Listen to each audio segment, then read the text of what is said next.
AP 120, Chapter 3, Topics Active Transport. So, active transport is similar to passive transport in that it involves movement of materials across the cell membrane, but other than that, it is the opposite of passive transport. So, active transport involves moving things against the concentration gradient, going from low concentration to high, or moving things against the electrical gradient, sending positive things to a more positive area or negative things to a more negative area. And therefore, all of this is going to require energy. The cell has to expend ATP energy to get the movement to occur. So for instance, the simplest form of active transport involves transmembrane proteins. And these transmembrane proteins act as pumps. So for example, ion pumps will move ions from low concentration to high concentration and require the expenditure of ATP. ATP will be broken down into ADP to allow this process to occur. Now, one ion pump that is extremely important, and we'll talk about again in future units, is the sodium-potassium ion pump. Now, sodium-potassium ion pumps are found in the cell membrane of neurons, and they are involved in making sure that the neuron maintains a slightly negative environment internally. This is required for neurons to function properly. So what happens is the sodium-potassium ion pump will move 3 sodium ions from low concentration inside the cell to high concentration outside the cell. And we'll move 2 potassium ions from low concentration outside the cell to high concentration inside of the cell. And it requires 1 ATP to move these 5 ions. So again, sodium-potassium ion pump moves 3 sodium ions out of the cell and 2 potassium ions into the cell as a form of active transport. Another way to move materials across the cell membrane is via bulk transport. And this is an active process using a lot of energy to move large structures, large molecules, large amounts of materials across the cell membrane. And this process will involve the formation of vesicles. And a vesicle is a membrane bag, so it's formed of the phospholipid bilayer, with the substance being moved inside of the vesicle. Now, there are 2 main categories of this kind of movement. There is exocytosis, where materials are moved out of the cell, so exocytosis, materials exit the cell, and endocytosis, where materials move into the cell, so endocytosis, into the cell. So, exocytosis. Well, to start with, a vesicle is formed deep inside the cell, and it is filled with some sort of material the cell wishes to release, say a secretory protein.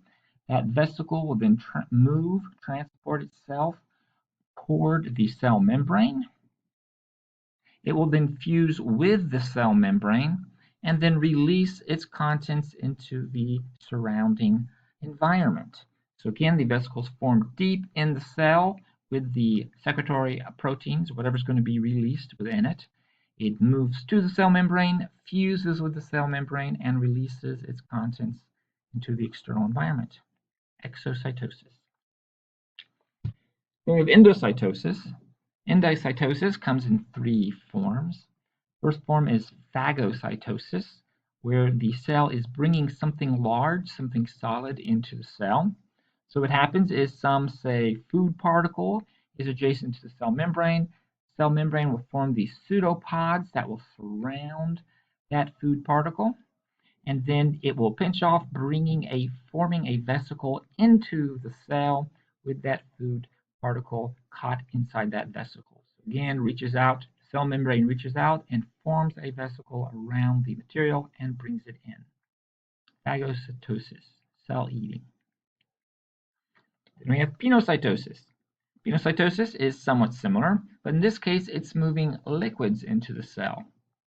So the cell membrane pinches forward, forms a little space that is filled with the surrounding fluid, and then pinches off, forming a vesicle filled with that fluid. So pinocytosis, cell drinking, It's just taking a sample of the surrounding fluid and bringing it into the cell.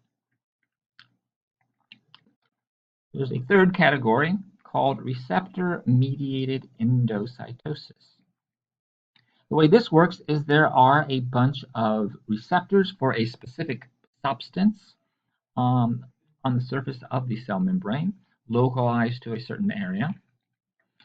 And when those receptors bind to that material and enough of them in that area are bound to that desired material, then the cell will form a vesicle that pulls that material into the cell. So usually target substance is something very important to the cell and also probably relatively hard to find in the environment. Now, it turns out that receptor-mediated endocytosis can be hijacked by viruses. So, for instance, the influenza virus, it has these surface proteins that are able to bind to receptors on the surface of cells and trick the cells into thinking that substance the cell desires is present. And the cell forms that vesicle, bringing the virus into the cell, and then the virus is able to take over the cell and turn it into a virus-producing factory. Again, the flu, influenza can actually work in this manner. Here is electron microscope view. Here's the cell membrane. These dark spheroids is the virus. Virus is bound to the cell membrane. A vesicle begins to form, and then finally a vesicle is formed with the virus now inside of the cell and ready to infect it. That is it for this part of the lecture.